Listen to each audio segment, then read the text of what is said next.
আজ রবিবার ছুটির দিন মানেই আমার পাখিদের জন্য ভালোবাসা, যত্ন আর একসাথে কাটানো কিছু বিশেষ মুহূর্ত।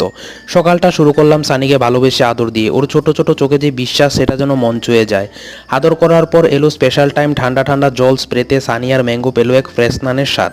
ছোট্ট ছোট্ট পাখা মেলে ওরা যেন নাচতে লাগলো জলের ছিটায়। এমন আনন্দময় মুহূর্ত ছিল যে হাসি আটকে রাখা যায় না। এরপর ভাবলাম রবিবার বলেই না হয় একটু স্পেশাল খাবার দেওয়া যাক। প্রথমে দিলাম সারা রাত ভিজিয়ে রাখা পুষ্টিকর গম আর চানা, যা ওদের শক্তি আর স্বাস্থ্য দুটোই বজায় রাখে। তারপর দিলাম সুন্দর করে কুচনো টাটকা গাজর, চোখ আর পালকের জন্য, যা খুবই উপকারী। এরপর সাজিয়ে দিলাম 6টি বাটি, একটিতে স্বাভাবিক জল, একটাতে সানফ্লাওয়ার সিড আর কুসুমের মিক্স, আর একটাতে পরিষ্কার ফ্রেশ জল, আর বাকি 3টাতে ছিল গম, চানা আর গ্রেট করা গাজর।